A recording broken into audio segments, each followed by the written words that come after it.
Nature of Society Part 4, Session 4R. Last week, we began a discussion of how best education and labor would best thrive in a site value tax economy and what would be the facets of such an economy. Firstly, the use of the public-private partnership, PPP, is believed to be the best approach and vehicle to providing education at all levels, preschool, primary, secondary, and tertiary. The organizations that would facilitate and drive the education process are the EMO, a management organization from the private sector that houses, recruits, and presents the education curricula to its student intakes; an ESO, a commission, a quasi-judicial entity that procures and vets the EMOs, its teachers, and its methods.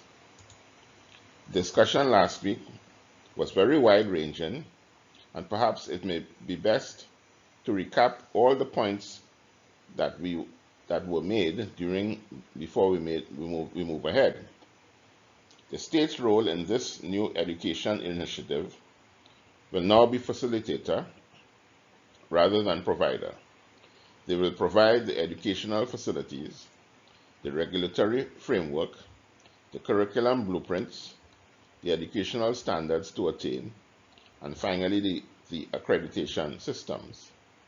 The educational facilities would be initially provided, but the responsibility to maintain and upgrade same would fall to an educational management organization that would be delivering the education services. The regulatory framework would be provided by an Education Service Commission, ESC, that would vet all the teaching appointments, adjudicate on disciplinary appeals of teaching staff, investigate and report on any matters that may be reported on by students and parents, and liaison with the government for the implementation of the curriculum blueprints and the enforcement of accreditation standards. The EMOs would be offered 5-year contracts with the option to extend for another 5 years. The initial letting and extending would be carried out by the ESCs and would be based on strict guidelines of management and teaching capacities and experience. EMOs could either be local or foreign-based, and this would also be the case for teaching and other personnel, if the minimum standards in both cases are being met. EMOs would be required to provide all the services that would ensure the successful running of the educational facilities. An EMO could be contracted for multiple facilities, of course, depending on its capacity. This would include the capacity to provide the necessary maintenance and refurbishment services to the physical plant, furniture, and other sundries. The EMOs would be of various types for primary schools, secondary schools for the arts and music, secondary schools for sports management and performance, and adult education schools. The public-private partnership for the management and operation of education is likely to yield much better results as far as discipline, educational excellence, and the better character of our young charges. The evidence provided by the denominational schools and charter schools worldwide suggests that this is a better option. The state should leave the business of education in specialist private hands and provide the necessary vision and supervision as far as regulations and standards are concerned. Curriculum development. There has been much emphasis on curriculum as far as education is concerned, and the intention here is not to thread a beaten track as far as this subject is concerned, except to stress that in an SVT environment, there will be the need to provide a wider array of educational training for the wider array of services that would be possible in this regime. The other possible consideration is that the curriculum should take a longer view, that the educational model should allow for apprenticeship in the workplace for those persons who would need a longer period of maturation and acquisition of skills and know-how. A much longer view would also be needed for those requiring and pursuing adult education. There have, however, been a very few grand omissions where the curriculum development is concerned, and this is worldwide.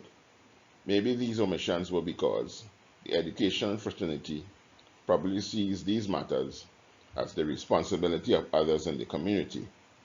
But because the education system holds the youth as a captive audience more than any other, it seems to be the best place to address them. These matters relate to the life experiences of all of us, and some of us may have had to wrestle with these issues at some point in our lives. These are drug addiction, alcoholism, anger management issues, sexual deviance, kleptomania, and other proclivities towards criminal activity. The general descent of morals and values are also to be included. Because so many of these issues may affect us or our loved ones, friends, and acquaintances, it is now incumbent on us to treat with these, if only at a superficial level. Preparing adolescents for the real world also means preparing them to confront these ignominies, in addition to providing the traditional educational training. You may contend that these may be ideally handled by good parenting or good pastoral intervention. But the school environment is a very captive one with minds that are at their most impressionable. To miss the opportunity would indeed be a grand omission. What more have we to say about this new approach to education? Let us take our usual break now.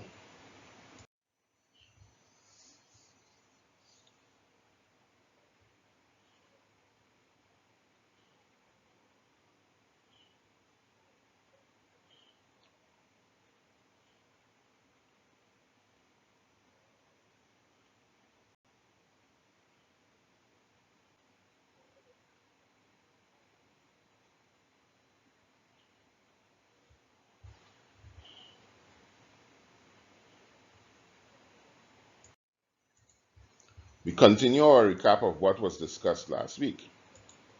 Another area that certainly needs intervention in the curriculum is that of physical health. There is no doubt that there is a prevalence of poor eating and lifestyle habits, which has led to obesity, non-communicable chronic diseases, hypertension, diabetes and heart disease, and huge financial health budgets. The curriculum must include in their schedules advice and tutelage on how best to lead a healthy lifestyle to avoid these health issues in later years. Just consider the impact this can have on these lives if they are indoctrinated from a young age. We have received no formal education on this in the past, and we are much poorer for it. And it is not enough to inform the students of what constitutes healthful living or ethical moral living. They must be subjected to formal examinations on these subjects in much the same way as they would on the traditional subjects. It is only through these measures, such as these, that such matters will be taken seriously, and the knowledge therein would be useful in the adult lives of these students. The list of subjects that could be included in the curriculum could look something like this: anger management, that may result in physical, mental, and emotional abuse, substance abuse management, alcoholism, drug addiction and abuse, prescription drug abuse and addiction, etc., good parenting, sexual deviance behavior mitigation, pedophilia, hetero and homosexual deviance, etc., kleptomania management, including criminal tendency mitigation, and ethics, values and morals education. We can now go further to include the subject of physical health in the education curriculum. With respect to physical health, urgent and valuable education could be included in the curriculum, with subjects to be taught such as proper nutrition and diet education, environmental education, and physical education. Proper nutrition and diet education must emphasize that natural foods are more healthful and superior to man-made foods, since the latest scientific research revealed that man-made foods are responsible in the main for obesity and non-communicable diseases. Physical education is most important for encouraging the youth away from a sedentary lifestyle. Environmental education is now necessary to give young citizens a better appreciation of the immediate and wider environment for personal, community, and national well-being and action. These then are the main tenets in our educational offering in an SVT economy. What more can we say about this before we move on? For the rest of our session today, we will consider the importance of research in increasing the educational asset bank, particularly in developing countries.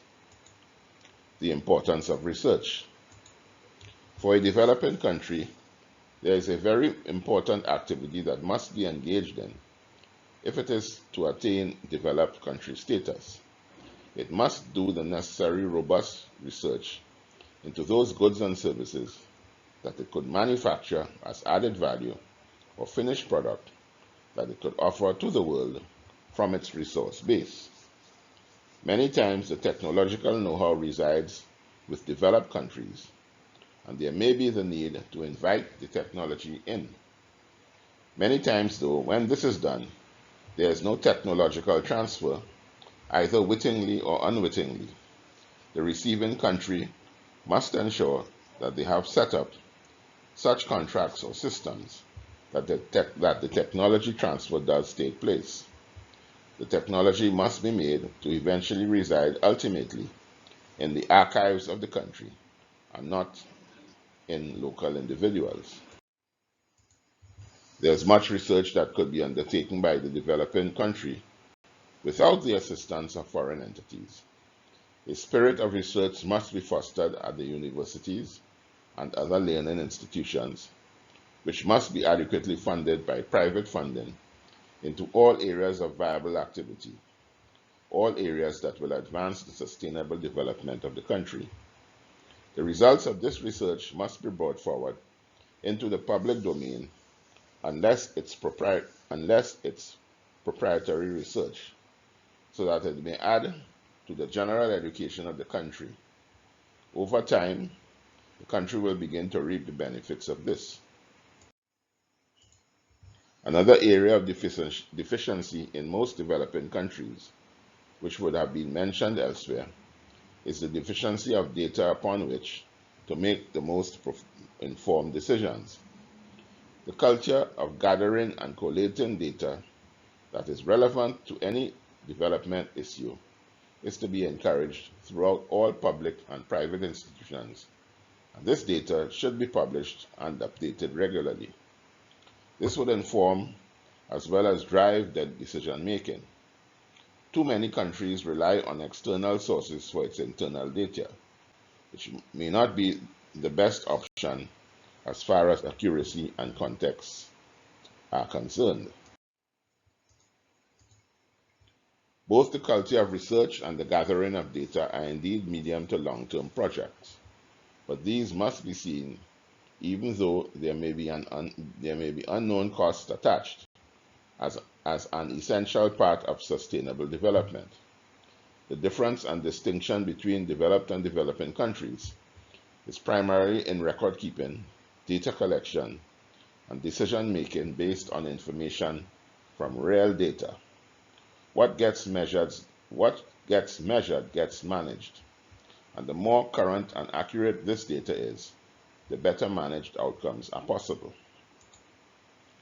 We will end our session today, but are there any other comments? Next week, we will continue our discussion on labor and education.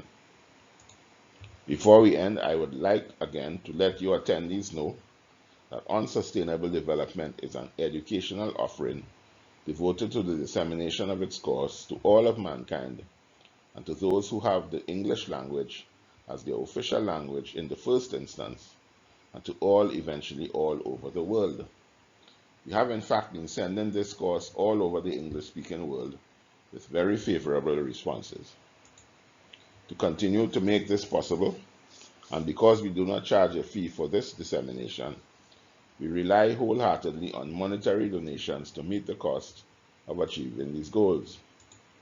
If you have found these sessions useful thus far and would like others to have access to them, we would gratefully accept your donations should you be inclined to offer them. You can send donations to our PayPal account at the email address nigelgittins@gmail.com. Thank you for your kind gesture.